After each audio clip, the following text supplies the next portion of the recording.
Buenas noches y bienvenidos a las 8:45, hoy día viernes 29 de abril. Un gusto estar con ustedes y arrancar con las conversaciones respecto a los hechos más relevantes ocurridos en las últimas horas. Claudia Méndez Arriaza y Juan Luis Font, listos para arrancar con la primera discusión de la noche.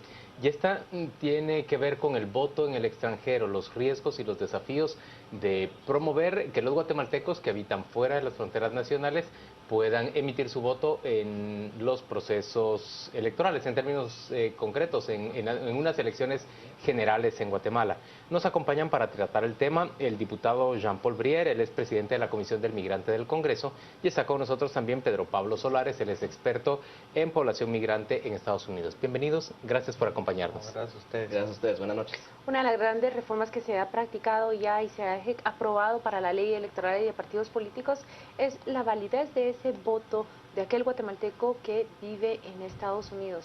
¿Nos pueden explicar, por favor, en breve los pasos claves de cómo va a cambiar esta iniciativa y cómo hacia el proceso electoral de 2019, si entiendo bien, vamos a contar ya con ese padrón electoral y por ende la decisión de quienes viven fuera va a contar para elegir a nuestras autoridades? ¿El proceso legislativo? Bueno, hay que entender una parte previa a este proceso, es que las asociaciones migrantes y nuestros connacionales en Estados Unidos tienen años de estarlo pidiendo. ¿Por qué? Porque es un tema de derecho, es un tema de principio, es un tema de concepto. Jean-Paul, ¿pero lo piden muchos? ¿Pocos? No, sí, siempre ha sido tema de discusión, viajes que he hecho, piden el voto en el extranjero, hacen viajes hacia Guatemala de cabildeo pidiendo a las autoridades desde hace muchos años. Entonces siempre se empezó a trabajar, desde que yo tomé la comisión, pues ya hubo un poco más de seguimiento al tema y hace 4 semanas pues que logramos terminar las reformas a la ley electoral de partidos políticos, donde el artículo 1 precisamente era el voto en el extranjero y que estipulado que sea para el 2019. Ese es realmente como un proceso previo para donde vamos ahorita, donde llegamos ahorita. Pablo, ¿cuáles son los cambios clave que esto implica? ¿Cómo se va a levantar primero ese padrón electoral de quienes viven en el extranjero? Y luego, ¿cómo se va a llevar a cabo? ¿Cuál va a ser la logística de esa votación? Prácticamente quedan 3 años a partir de ahora. Sí, 3 años para la elección, pero no 3 años para la preparación y la apertura del proceso electoral, que es una cosa muy importante. Para mí, la primera barrera es romper ese escepticismo que existe en Guatemala. En primer lugar, sobre la conveniencia, y voy a usar esa palabra, de la elección afuera de las fronteras del país. Y segundo, sobre la posibilidad que tiene el Estado de Guatemala de realmente efectuarlas, que son 2 temas totalmente distintos. A ver, pongamos cosas en contexto. En América continental son 3 los países ahorita que no tienen un voto en el extranjero. Son Surinam, Uruguay, que decidió votar por no hacerlo en consulta, y Guatemala.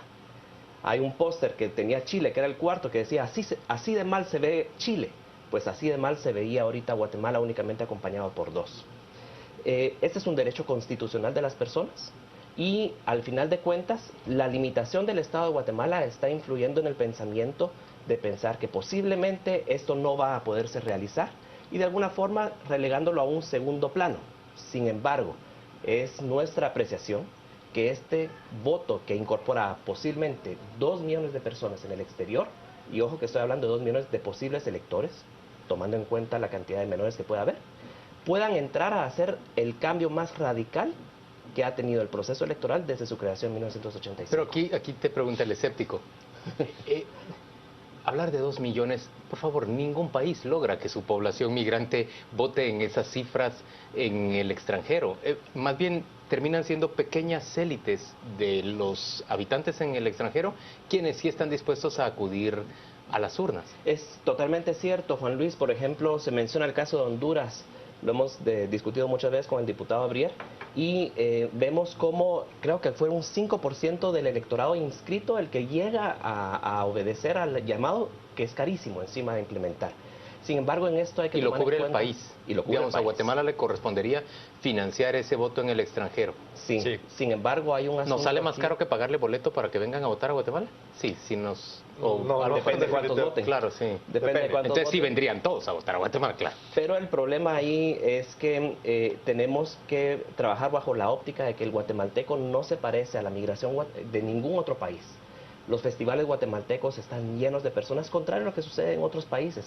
Yo creo que es un riesgo, y por eso le pusimos al foro del día de hoy un riesgo, el hecho de pensar que como los hondureños no votan, que posiblemente los guatemaltecos vayan a obedecer la misma lógica. Pero déjeme replantear y repetir mi primera pregunta. ¿Cuáles son los pasos, los caminos y en qué fase nos encontramos de cara a ese proceso electoral de 2019? En pocas palabras, vamos a ver que esto se ejecuta en el 2019 y qué se tiene que hacer para llegar y estar listos en el 2019. Bueno, cumplimos ya la primera parte, que era la aprobación dentro del Congreso. Obviamente tampoco fue fácil, pero el trabajo empieza ahorita. Realmente el trabajo empieza ahorita. ¿Cuál es esa hoja de ruta en este momento, por ejemplo? Precisamente cabal estamos creando en un mes, 2 meses aproximadamente. Ya tenemos en conjunto con el Tribunal Supremo Electoral, con el canciller, la hoja de ruta, ya que nos va a marcar el camino. Obviamente aquí el ente que tiene y que lleva adelante las elecciones, el que está encargado de llevar adelante las elecciones generales, pues es el Tribunal Supremo Electoral. Entonces la sombría sí es del Tribunal Supremo Electoral. Supongo que ese primer paso implica el empadronamiento de todos los que viven allá. Va a ser el mismo proceso de lo que vivimos aquí, tiene que ser allá. Estamos atrasados en el DPI, sabemos que estamos muy atrasados, se han entregado casi 40,000 en un año en Estados Unidos, tenemos que llegar por lo menos a 400,000, 500,000 diría yo, entregas de DPIs para que realmente sea un evento de votación exitoso. Obviamente los 400,000 no quiere decir que van a ir a votar, pero la mayoría de personas podrían ir a solicitar su DPI con el concepto de poder ir a votar. ¿Qué ocurre Solo con déjeme quienes decirle no que al son... escuchar esas cifras se justifica ese escepticismo, porque Pablo nos habla de 2 millones que no necesariamente tienen que ir a votar, pero cuando escuchamos que son 40,000 los que se han registrado en DPI, con una proyección de 400,000 de aquí a 3 años, allí están las razones de los escépticos para desconfiar de que este sea un voto, primero, que pueda llevarse a cabo y luego en sopesar cuál va a ser la influencia en la definición de una carrera electoral. Pero sí, solo un tema, sí, estoy de acuerdo en eso, pero también eso nos ha hecho ver un poco los flagelos o las carencias que tenemos como Estado. Nosotros deberíamos de tener a nuestra gente documentada por lo menos en Estados Unidos, o sea, como mínimo. Eso llevamos un gran atraso, pero no es por el tema del voto, sino que es un tema de atraso de Estado general, por decirlo así. Yo coincido con Paul, porque al final de cuentas yo creo que si por medio del proceso electoral logramos superar una fase que no se ha superado de documentación, entonces vamos a tener una gran oportunidad de mejorar vidas guatemaltecas en el exterior. El problema hoy no es el padrón electoral, el problema hoy no es el DPI. El problema hoy es ingresar al sistema de registro civil para todas las personas que dentro de la mecánica de migración se quedaron sin documentación, perdieron sus documentos, alteraron su información como parte normal de un proceso clandestino de migración.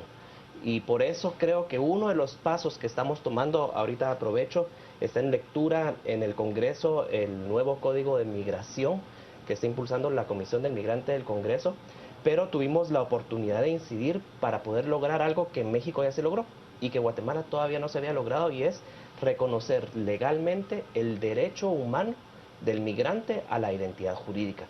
Un asunto que Guatemala no tiene todavía, que está ahorita, tengo entendido, en la lectura del articulado, y que por esos procesos se están teniendo ciertos avances. ¿Es viable dotar de identidad en Estados Unidos a personas que se encuentran al margen de la migración legal en ese país? Bueno, de la documentación de los países de origen, sí. El temor, obviamente, de nuestros connacionales es que Estados Unidos los identifique en esos momentos. Pero obviamente los que estamos metidos en este medio sabemos que no, que las personas cuando se abocan a los consulados son sistemas guatemaltecos, son documentos guatemaltecos, esa información no es compartida con el gobierno de Estados Unidos, aclarando, aprovechando por si alguien lo ve en Estados Unidos, no es compartida con el gobierno de Estados Unidos.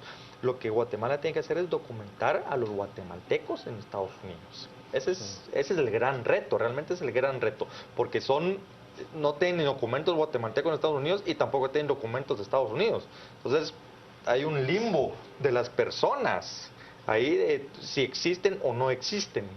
Ahora, déjenme plantear la pregunta del millón. ¿Cuánta incidencia e influencia pueden tener las familias de migrantes guatemaltecos en Estados Unidos en la definición de una carrera electoral en Guatemala?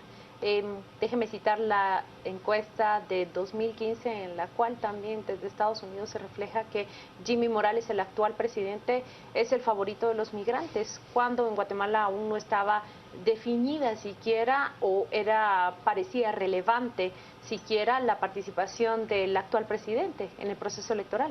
Hay un asunto muy interesante en esto y es como, si ustedes miran los municipios de Huehuetenango, por ejemplo, San Marcos y Quiché, que el día de las elecciones están viniendo pensando todos que iban a estar teñidos de verde y vienen teñidos de azul. No pensemos, por ejemplo, en la cabecera departamental de Huehuetenango, pero ¿cómo hizo Jimmy Morales para llegar a San Miguel Acatán, Nentón, San Sebastián Coatán? Esa campaña se realizó en el sureste de Estados Unidos, en poblaciones migrantes, donde el único candidato era Jimmy Morales. Eso es un hecho. Y a veces dicen que lo que no se mira no se siente.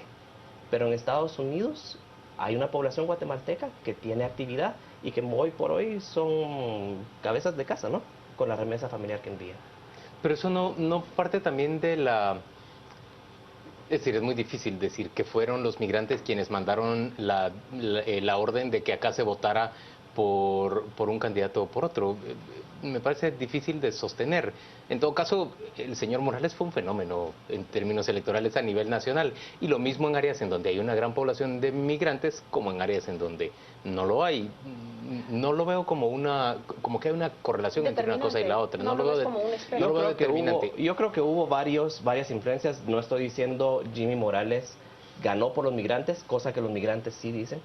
Pero uno de los factores fueron los migrantes, y yo los invito a ver las redes sociales.